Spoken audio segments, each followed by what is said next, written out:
Let me share the screen.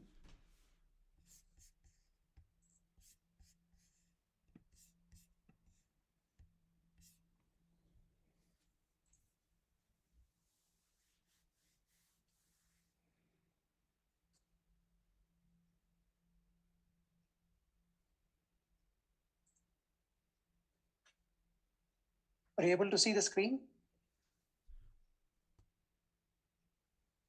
Yes. Okay, thank you. War and world peace. Maharishi actually informs that this is our birth is actually the supreme birth, which actually manifests all the imprints and all the imprints which is in the genetic center gets manifested then and there, and the way to eradicate those imprints is through meditation and all the good deeds that we do will eradicate these imprints. But we should know the origin, why these animal imprints and everything gets manifested, and how the imprints are actually being stored in our genetic center. The first animal imprint actually is the denial of independence. Each and every living being which have five senses do not know how to cook the food, and it actually ponders each and every other living beings and have that for its own living. It kills, which is actually the murder, taking one's life for own welfare. It actually eats its flesh, stealing the assets earned, and while killing, it makes suffer the other animals suffer.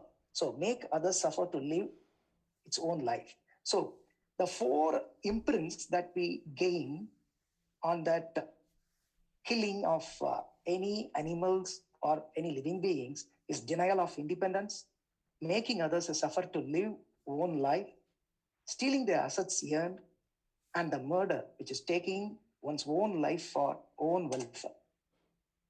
Now, this is the act of war. War is a brutal act of humans to erase its own race in groups or in individual capacity. So, this is ultimately a selfish motive.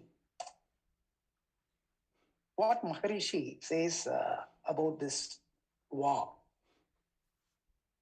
Number one is the power struggle and the economic struggle, which is actually the results of ego of humans. And the struggles lead to manifest into the character and results in war. If you say the power and economic struggle, that leads to greed, anger, miserliness, immoral sexual passions, vanity, and vengeance. If you name all the criminal procedure code in the world, it's based only on the above six characters. What Maharishi says is there is no winners in the battle. There remain only the murderers in any battle won. What are the economic impacts of a war between nations, between individuals, the expenses incurred in military warfare? Say, when a war is being fought, the defeated country or the country which gets the victory, both have to spend that much in military warfare. And then the loss of income in the families of those who are killed. And then the economic impact of the nation in gross. The total GDP will be shattered out, even the winners and the losers. And the after effects would have a very big inflation where all the prices would rise to a level which anyone cannot bear. That is the pre-war and the post-war period. And say by bombing or any type of destruction happens, to bring back the normalcy, they have to spend a lot for recovery cost to bring back the normalcy And for that, the country has to deplete its resources. And apart from the economic impact of war, loss of human lives, civilian and soldiers' casualties, and imagine the life partners of those soldiers and the parents of the deceased. It would be a pathetic. The soldiers or the civilians may not know the suffering of the partners and the parents, and the sufferings of the handicapped and loss of life thereafter. Many would have lost their hands, legs, and their eyesight would have gone. And how many suicides would have happened? And because of that illness, how many would have lost their lives thereafter? And then the mental health disorders, anxieties, the fear of war, everything happens post-war, and the vengeance due to the losses incurred. The worries of lack of defenses of the country. Normally, the country who loses always take that lack of defense as a big worry, and they have to spend on that. And this is what we can see, but we will skip this picture because it may be disturbing. Okay. We will go on to the World War II. Just we will travel back to the histories on the effects of war. It was fought between 1939 and 1945. And most of the countries in the world took part. And it actually segregated as two military alliances. One is the Allies and the other one is Axis powers. Britain, France, Russia, China, US, they were called as allies. The Axis powers, Germany, Italy, and Japan. This happened when Adolf Hitler, he wanted to rule the Europe, that is the power. They wanted to get more land and power and decided to invade Poland. The worst case in the World War II was the Holocaust, where many were killed. And as per Adolf Hitler's view, he wanted to create a race of perfect people, and he called us Aryan race. And he wanted to write Germany or get rid of Jewish people from Germany and people with disabilities and anyone who he believed didn't fit his criteria. So concentration camps were created across Europe, and many were sent there. They were asked to work, and they were the experimental animals. And that's how the 6 odd years were passed through. So this is what Adolf Hitler was. And on December 7, 1941, Japan attacked the Pearl Harbor. And this is what the effects of Pearl Harbor. And there were, in 1938, Einstein, who sought the asylum in the US, requested President Truman to develop a warfare because Germans were researching to invade the total world. So he wrote a letter, and that was the turning point, and US were developing the atom bombs.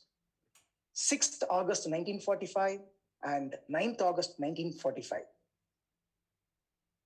The fat boy and fat man and little boy, both were dropped at Hiroshima and Nagasaki, and there came the massacre. People were melted because of the heat generated out of that atom bomb. Now, we can see on the impact of the economy. Once the war was over, Britain was economically totally shaken. As per the historian Alan Sked, the US didn't seem to realize that Britain was bankrupt. So, UK received $4.34 billion credit from US to come out of bankruptcy, and the annual installments were paid by UK from 1950, and the last and the final payment was paid by UK to US was on 31/12/2006. Not very far, just about 15 years back, they paid their last amount of 45.5 million pounds. And if you see the equation, 1950, if you can see the gold price, which was of 34.72 US dollar at troy ounce, which is approximately $1,116 a kg. And at that time, 4.34 billion worth of dollars was, we can equate it as 389 metric ton of gold. Currently, the gold price is $57,871 per kg.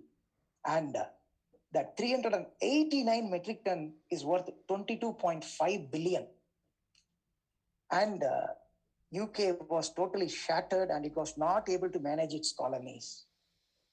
And 1947, India got independence, not only because of the freedom movement there in India, it is 99% because of this bankruptcy position which Britain faced. And the colonies became the liabilities instead of the assets.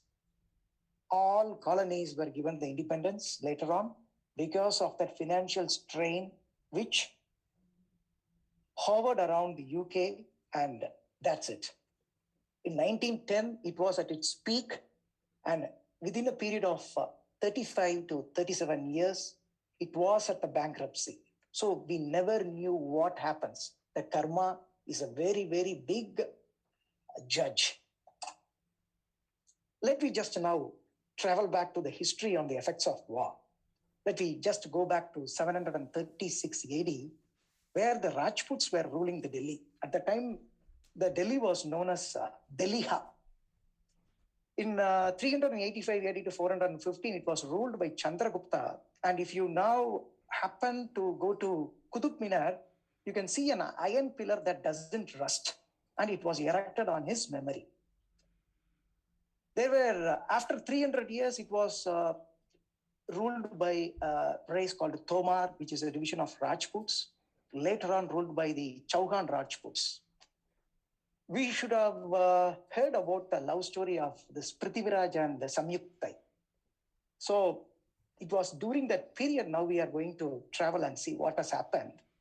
Delhi was threatened by the invasion of Mongols like Genghis Khan, Turkish, Iranians, Afghanistanis, and hence Prithviraj was able to build a fort for his protection. This was something like a war which actually deters the culture, and it is a total catastrophe. And the cultural monuments, whatever was built on that countries, normally get destroyed during the wars. Now, Rajput army actually was able to confront the Afghan army on 1191. Muhammad Ghori was the invader, and for him, it is something like he needs to take away everything. And the first war, Rajputs won, and the Rajputs valor, they normally think that the enemy can be forgiven, and that is their strength and courage. And Muhammad Ghori, based on that, invaded to the second time with more 10,000 archers to that Afghan army, and by 1192 AD, this second war has happened. Actually, you might be knowing that Samyuktai was in love with Prithviraj, and Prithviraj took away Samyuktai from the Swayamvara, and that Swayamvara was treated by this Samyuktai's dad, Jayachandran. Jayachandran was humiliated in front of all the relatives that Samyuktai ran away with Prithviraj. And he refused to support Prithviraj, and the Prithviraj was not able to mobilize a big army to defend Delhi against these Afghans. Prithviraj was captured, Muhammad Ghori beheaded Prithviraj, and Queen Samyuktai and the other royal ladies in the palace just to perform that sati, just jumped into the fire and they killed themselves. So he looted the total kingdom, and Muhammad Ghori appointed his representative, who was actually a slave. And he was later promoted as his army general, and he was whipped in Aibak. And still now, you can see his construction in Delhi, which is the Qutub Minar. The next one we can see, we can get back Muhammad Ghajini. We all had heard that he has invaded India for 17 times and he succeeded at the last time. It's not so. He invaded 17 times and took away the treasures and wealth of India. And on the all the 17 times, he was able to loot as much he can. 1998, that is 998 AD. At the age of 27, he was crowned as the king. And 1000 AD, Ghajini started his first invasion against India. And he invaded Punjab, which is actually the bank of River Sindh. Jayabalan was the ruler. Ghajini won the war and looted the total area. Their army raped, killed civilians, looted all the gold from the temples, palaces, and civilians were totally killed who stood against that army. The spies who were working for Ghajini clearly indicated that the wealth of the India is not on any other areas except the temples. So Ghajini's aim was to loot the temples year after year, literally like every 12 months to 18 months, he was actually waging war against India. And the peculiar habit of Ghajini, which the historians write is his habit was to cut the fingers of the rulers and take back with him as a souvenirs back to his country. This is what Ghajini Muhammad is. Okay, on the 17th invasion against India, he was able to march towards the southern end of Gujarat. The army of Ghajini entered the town, and you can imagine their total army was standing and seeing the Somnath temple. And before the loot of the Somnath temple, we can just see the glory. 10,000 villagers were under the temple, and the total income was only given to the temple, and the tax collections mounted billions, and gold and ornaments were given, and also the crops and the output of the crops, everything were handed over to the Somnath temple. The architectural marvel is that lingam was floating, which was an architectural marvel, and it was done without any support. So in the safes of the temple, diamonds, precious stones, gold, all were stolen, their contributions of the kings and the rich traders. And you see, there were paid people who were working like 500 dancers, 1,000 priests, for tonsing 300 barbers. They were all assisting. And on each solar eclipse, you can imagine the historians write that 200 to 250,000 pilgrims used to bath at sea and worship Somnath.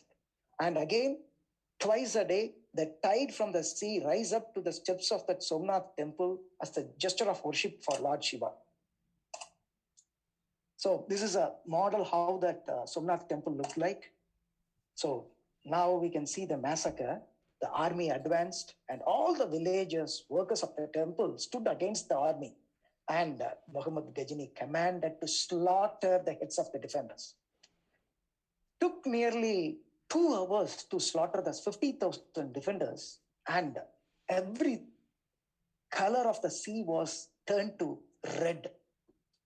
He took tons of gold and gold statues, ornaments. It's like looting. Precious stones, and it was estimated around 6 tons that he has taken from the Somnath temple. He destroyed the floating lingam in the temple and crushed the building structures in the temple. These were all documented by the Arab historian Al-Ghazvini. We say that the rulers who were the dictators, they will have their karma. But here with Muhammad Ghajini, he just died out of fever by 1030. And this is the time you can see the golden period of the Chola dynasty. This is happening in the northwest area, you come down south from 975 to 1030, where the period where Rajaraja Cholan and Rajendra Cholan were ruling. Now, when hearing that names, we see that, they have built a Pradeshwara Temple, and they were able to establish everywhere. And Rajendra Cholan, he actually had a very big navy to confront any type of attacks, and Rajaraja Cholan conquered Sri Lanka, and there were good links between Pandya dynasty and this Sinhala Empire. And Pandya's crown was actually there at Sri Lanka. And if you have read the novel Ponniyin Selvan, you would have seen that Aranmoli Varman, who is actually the younger version of this Rajaraja Cholan. Rajaraja Cholan was crowned at his age of 39. And this crown, to take out that crown, again the invasion was happening from Chola dynasty to the Sri Lanka, where they took all the gold from the Buddha Vihar back to Chola kingdom, and they built that many temples. And here, when the Muhammad Ghazali was at northwest India, from the south, Rajendra Cholan was establishing the empire across north. With this navy, the Nagapattinam and the Pumbukhar, from there he took the navy through Sri Lanka, and the wind was blowing at the time towards that Bay of Bengal's Sundarban Delta, where the Ganges and the Brahmaputra river merge, and he traveled with his navy, but he was not traveling, he was actually commanding his generals, and his beloved wife Veerama Devi was also ahead to conquer the Ganges area. And he was the first king in the history of India who actually went for an attack. All other kings defended, except Rajendra Cholan. He went for the attack. And that attack was actually because the traders were actually humiliated and mutilated. Normally what happened at the time was the Chinese people and the people in the kings in Indonesia and Malaysia, they actually peeled off the skin of the traders, kept the traders both hands together and stitched together. That means if 4 or 5 days, if they were left, they would not be able to remove their hands. So with this, all the traders were kicked out from there. And when Rajendra Cholan knew about this, he made his invasion straight away to that area, and he conquered all the eastern areas of Cambodia and Malaysia, Indonesia. And if you see the Pradeshwara Temple in Tanjore, which was built by Rajaraja Cholan, was actually built with the war proceeds of the war with Western Chalukya, Melai Chalukyamnu solluvaanga, Western Chalukya. And that is how the total war was fought, and the looting happened there. And he brought all the wealth back to Tanjore, and this big temple was built, or Katrali. And that was built for his beloved wife, a lovable wife who was actually a dancer, Panchavan Ma Devi. If you happen to go and visit Tanjore next time, always make sure in your mind, yes, it is built from the looted wealth from Western Chalukya. Now we can see a very, very notorious Taimur. In 1398, Taimur invaded, and he stood for nearly 6 months in India. He was actually the ruler of Uzbekistan, and the capital was Samarkand. The army of Taimur first invaded Baghdad, Persia, and then to Moscow. Later planned to attack and attach Delhi. Remember the day, September 22, they reached the bank of River Sindh. And at that time, Muhammad Shah was the ruler of Delhi. He looted Punjab, and entire Punjab was fallen, and he took 100,000 prisoners of war to make as a slave. When he was reaching Delhi, he actually was given a tip that these slaves would have creating a plan for a mutiny against Taimur. So he asked every general to cut the heads of all the slaves, and then they said, we can have them, just cut only 100 of them. Yes, all the people were sitting around, and 100 of the slaves were selected and all were beheaded in front of the slaves. And that was kept as the warning that if any mutiny happens, this would have happened to them. And Taimur's warning is not on words, it happens only with the actions. He is called as Ileng Taimur, which is Nundi Taimur. Ileng, in the sense he got injury in his leg before in a war, and that's how he was called. Muhammad Shah was the ruler of Delhi, and his army was with 900, that is 90,000 men.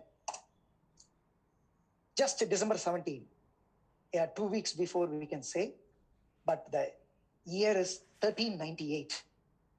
The battle was raged against the Muhammad Shah army. And Taimur was fascinated about the army of these elephants. The elephant battalion was a big challenge for all the invaders.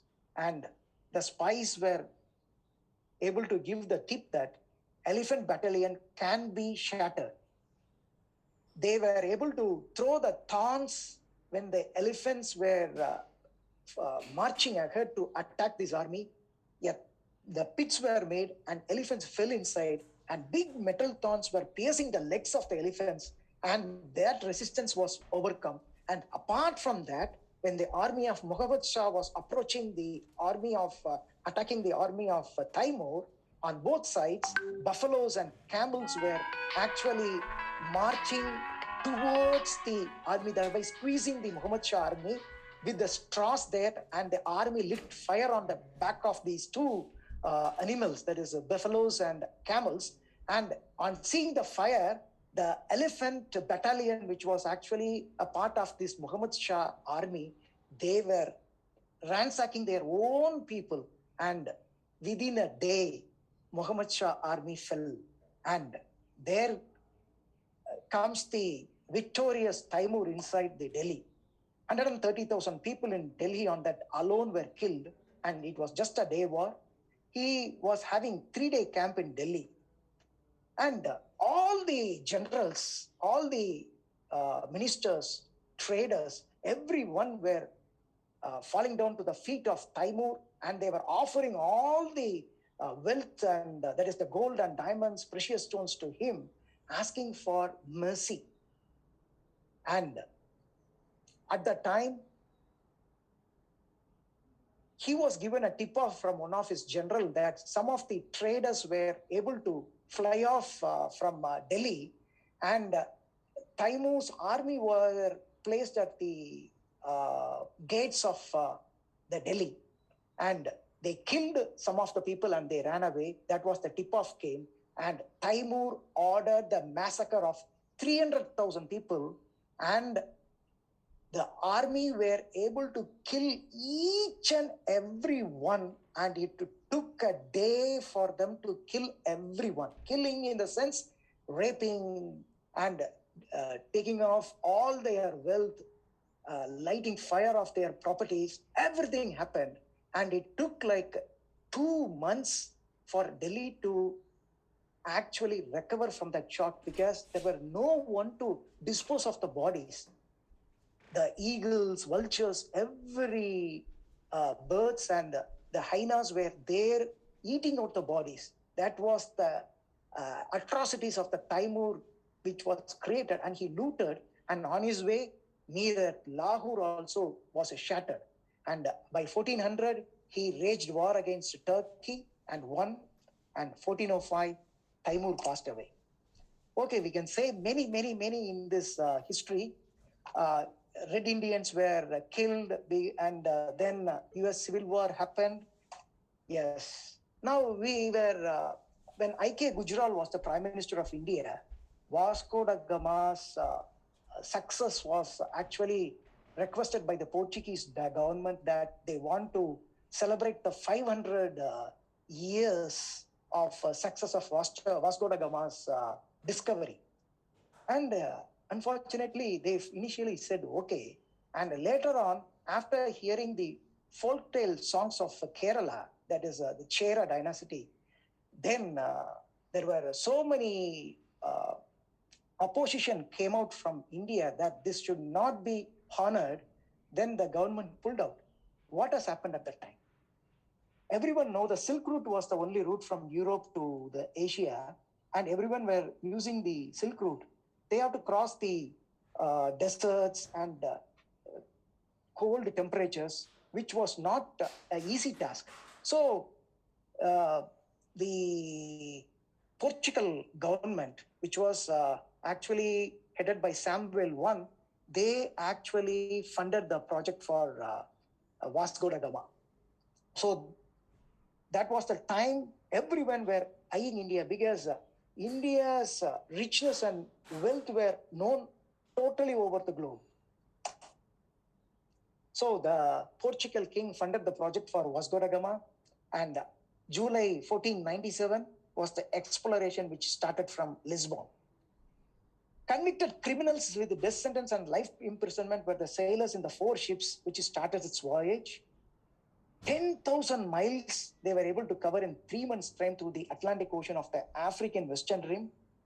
And 1498, they crossed Mozambique and Kenya, and whatever the trade ships which were coming for trading, Vasco da Gama's small army of these criminals looted. And when they landed in Kenya, Kenyan rulers, they kicked away the sailors of Vasco da Gama. And from Malindi, Vasco da Gama took out some local sailors, and with their guidance, in 23 days, he landed on May 20th, 1498.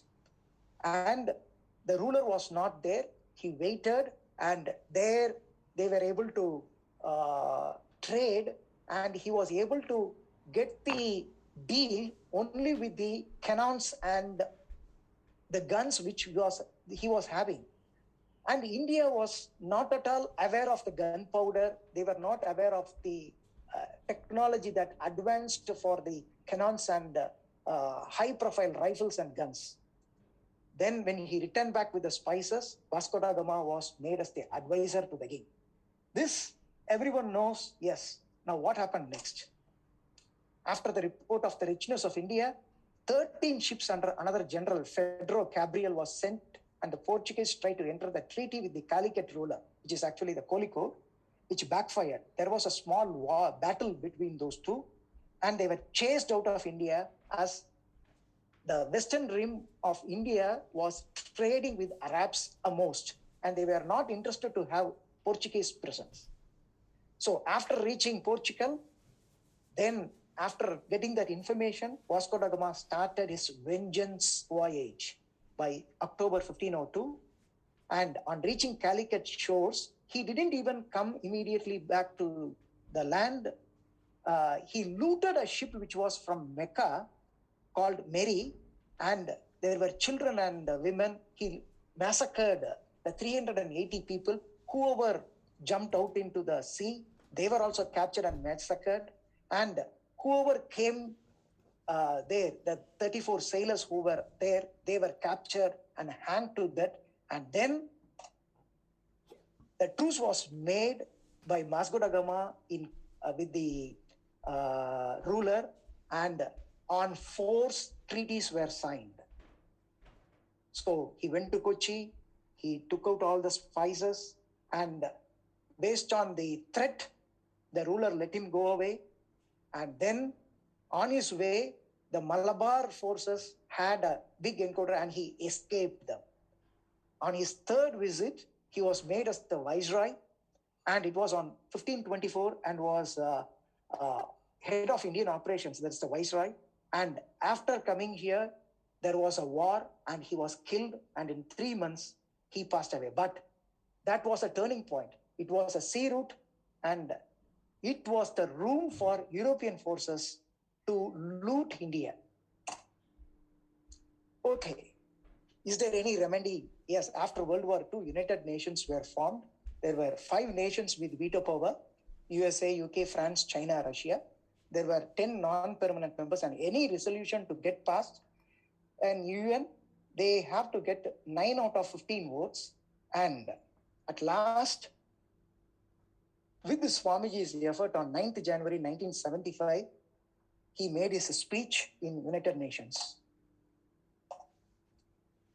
The highlights of Swamiji's proposal for world peace, out of 10 proposals he submitted, the UN should declare the war is illegal. All citizens of each nation have the right to have food, clothing, shelter, education, work, marriage, research, anywhere in the world.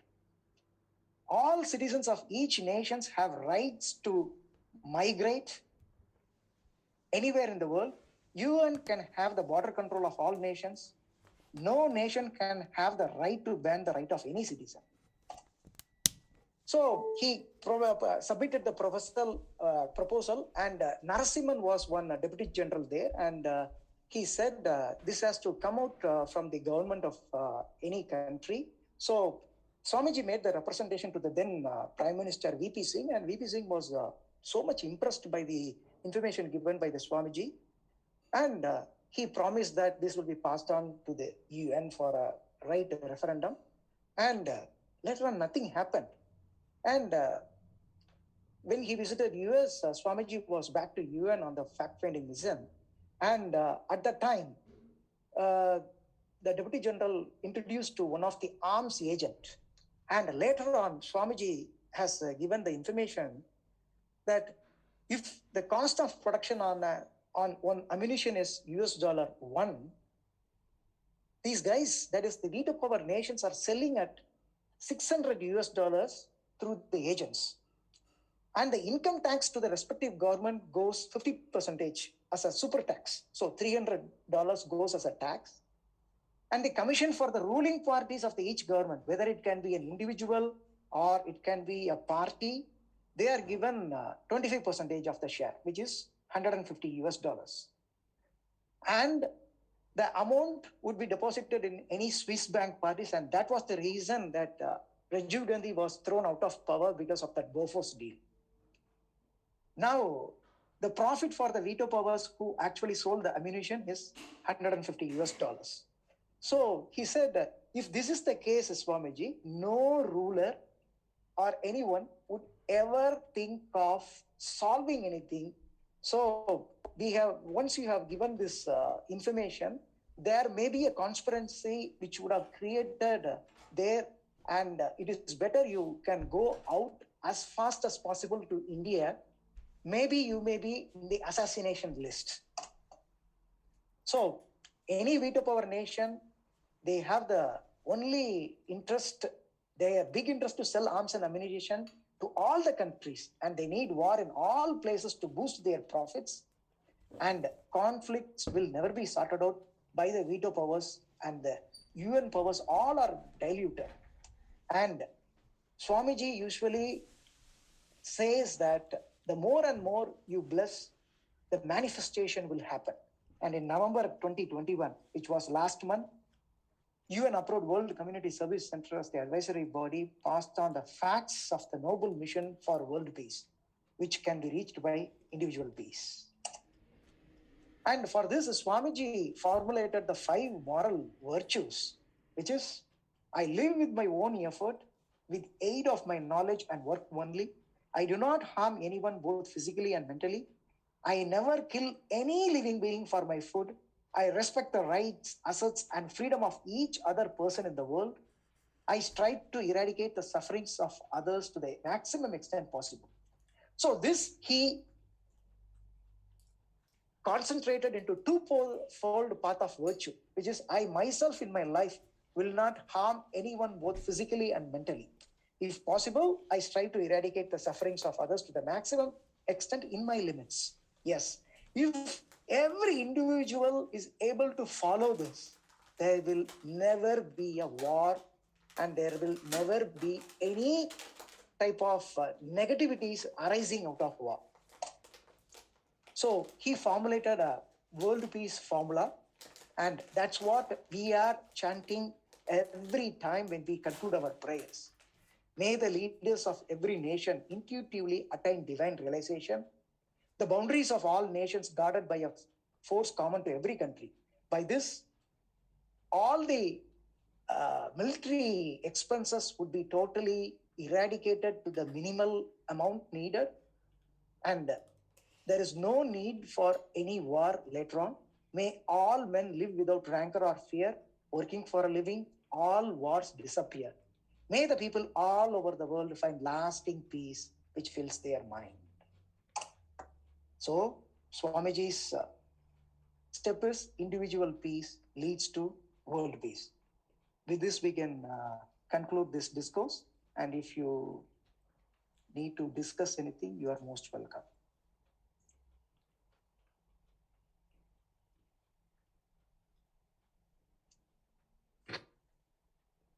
Okay, then we can conclude this. Srinivasan.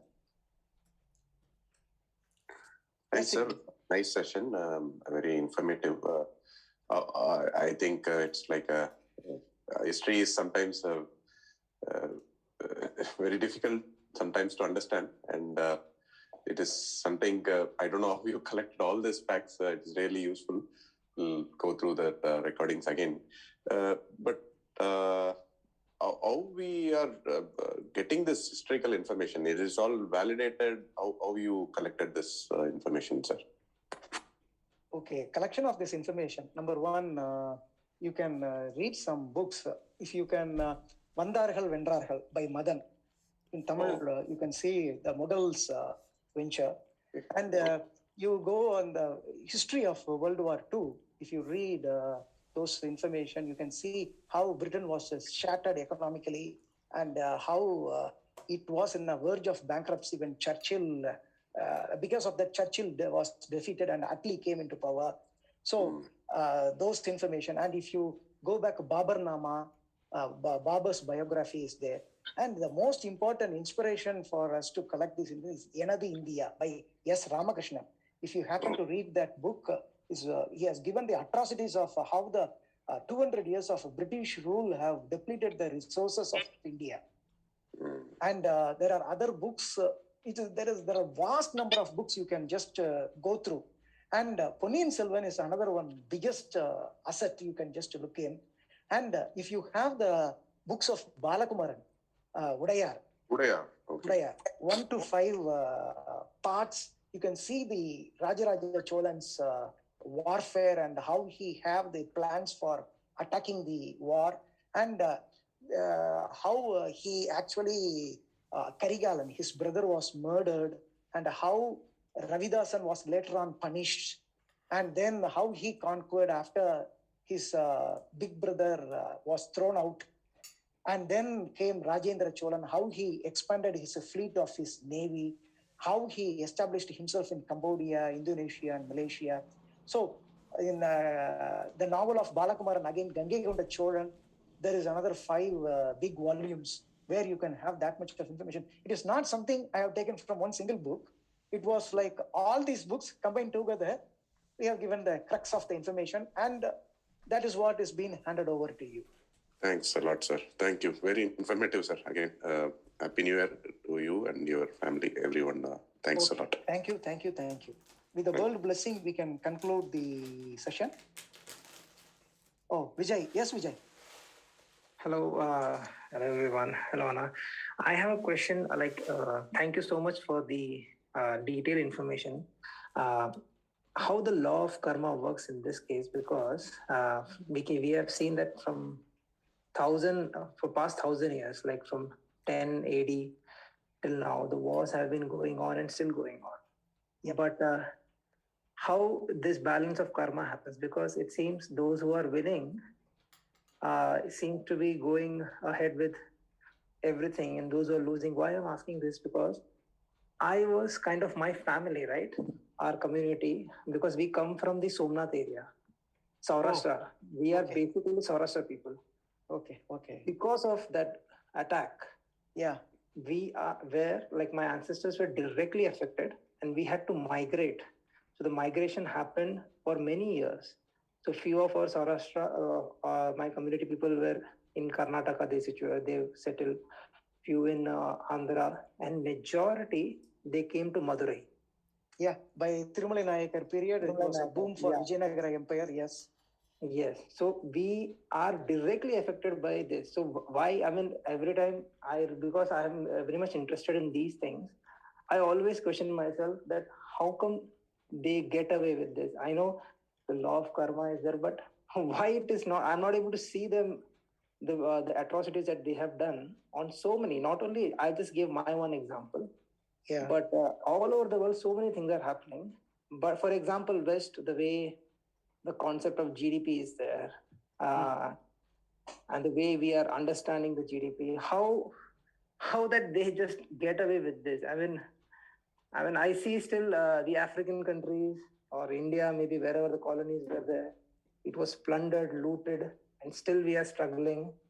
But the those who are doing these things seems to be well off. Okay. I am not that much wisdomatic to explain this, but my postulation after reading everything and experiencing, I have seen the Empire of Chola dynasty was ruined after 400 years. And you can see a easy karmic effect which I was able to see is Raja Raja Cholan actually went on a rampage on war with Sri Lanka.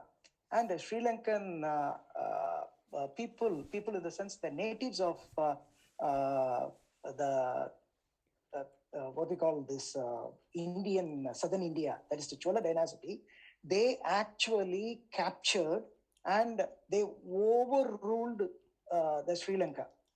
And it was under his control, and they were not able to come out straight away immediately. And the suppression happened for nearly 400 years. And now you can see a reverse effect happening here. Just if in history, 400 years is nothing.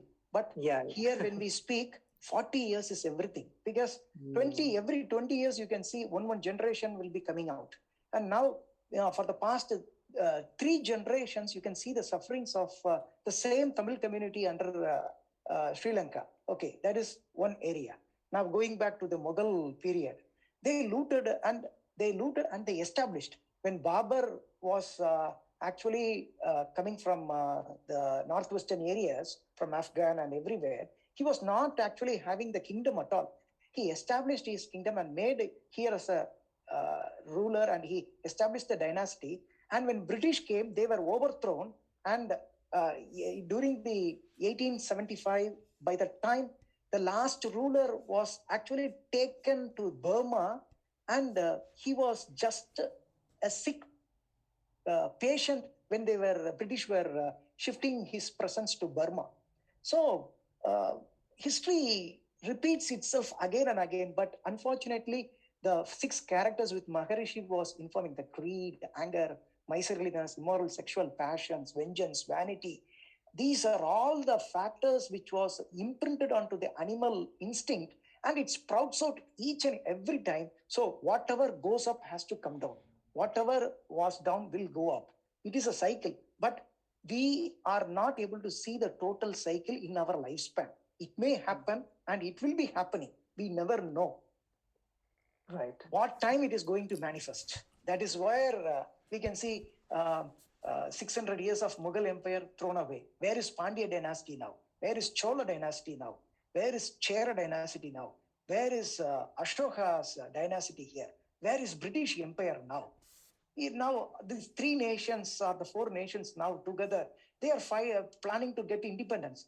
You think about if the World War II didn't happen, British would be having like a United Kingdom, not with 4 nations, it will be having with 16 nations. Right. Commonwealth countries. So there is a cause and effect. We may not have that type of infinite intelligence to understand. We never even know what gets digested and how it gets into converted into our body. So we can just have the control over ourselves, where we can live our life to the best possible extent with no war against our better half. Correct. Okay. Yes, thank you. Thank you. சொல்லுங்க Ananda sir. Yes, Ananda sir. Thank you, Master. Happy New Year. And you all the same. Thank you. It's a very nice topic. I just want to share my views on the karma based on the last question, and I wish you to add your views, Rajananna. What do you think about this? In my view, the whole universe Everything means it's like an unlimited universe, no borders, multiverse. If you believe multiverse, everything has got a righteousness. Righteousness means if you sow a seed, you will reap it. That is the karma principle also. The only thing is, as you very nicely explain, if you look into a small part of history, like for example 1900 to 1950, you will feel as if the world is little bit unbalanced, and as the Vijay said, somebody is getting away by doing all the wrong things. But I think it is not so. If somebody is getting away by doing some wrong things, there are two reasons. One, the person who is getting away is doing a bad karma, so they will be punished, or their generations will be punished in a later date. Or the person who got looted, who got the wrong side of the stick, they may have done a bad karma in the previous generation, so that's why that looting or something is happening. What happens is, we take what we see as truth. The truth is not that. I'm sorry to quote some leaders' name in this, because it really makes sense if I quote that. If you take, for example, Queen Elizabeth or Donald Trump or even Obama, whoever you believe, whichever party you believe, if you think from outside they are having royal life, they are having extravagant life, they must be the happiest person in the world. No, we are all false. We are seeing only the outside picture. We don't know what is happening in Queen's mind. We don't know why Queen has to live at such a elderly age. If somebody is living in an elderly age, frail, taken care by 20 servants, I will not consider it as a healthy living. Healthy living is you should be able to walk and do all your activities comfortably in a very peaceful, happy, non painful manner, and you should decide when you want to die, and you should die at your instance. Just the age and longevity alone is not a sign to say, oh, they should have done some good karma, that's why they are living happy. We don't know. Queen may have a lot of sadness every week. She may have an episode of sad moment every day. And Donald Trump, Obama, they may have their own sad moments. So, in my view, the righteousness is karma. Everything is balanced. If we weave the world with a colored glass, that there is an imbalance. UK or British ruled India and looted so many things. What happened? Still UK is better than India. If you see in that angle, it will appear as if everything is imbalanced. Just for the sake of acting, if you start observing the world that everything is righteousness, everything is balanced, if you start weaving that, you will see the whole world in a different picture, and everything is balanced. The issue is we think with our generation. Say, for example, I am Ananda. If I have a problem, I think, oh, I have this problem today. My car broke down today. So, what mistake I have done? Have I done any mistake last year, the year before? No, that is a very narrow view. My soul, as a subtle body, has passed through generations of generations. If I'm being good today, it doesn't mean that in the past 40 years I've done something good, that's why I'm reaping the benefit. It may be the benefit of the whatever the good deeds of the previous generations. So we should have a very humongous big vision, and if we weave like that, in my humble opinion, everything is righteousness and everything is balanced to millimeter and micromillimeter. That's what my view is. Anna, I want your view, please. You have given everything, Ananda. That is our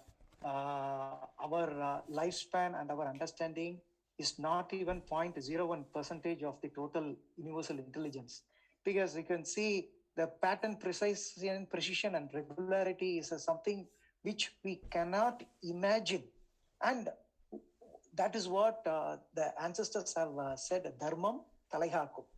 So we have to do not only for us, to our future generations also.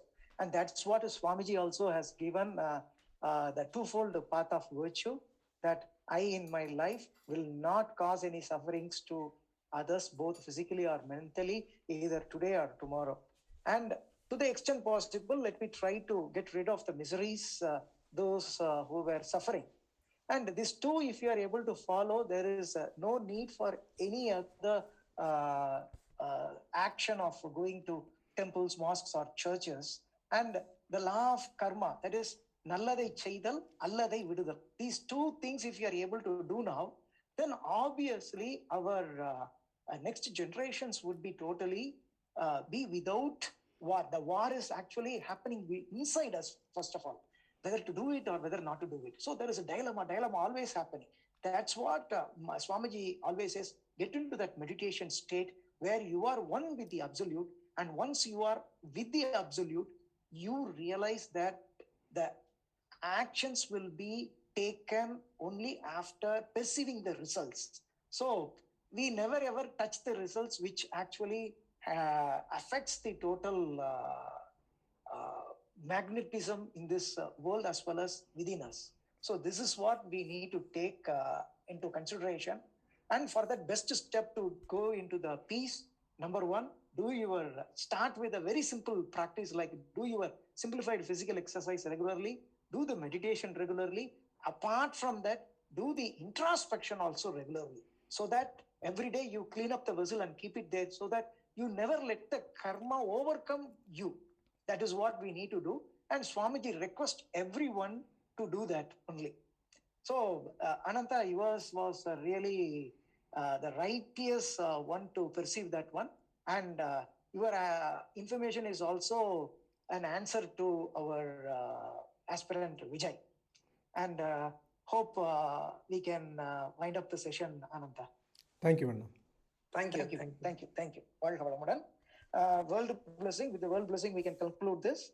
May the world be blessed with plenty of rain. The farmers work to produce an abundance of grain. Let practitioners of all prosper, flourish, and grow, and culture progress through the need to share and grow. Let the rulers be beyond feelings of anger or fear, illiteracy, poverty, and all evils made to disappear. Let the true lamp of knowledge burn steady and bright. Our sense of duty guide us along paths always right. Be blessed by the divine, be blessed by the divine, be blessed by the divine.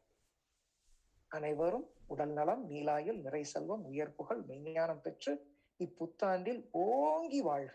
வாழ்க வளமுடன்.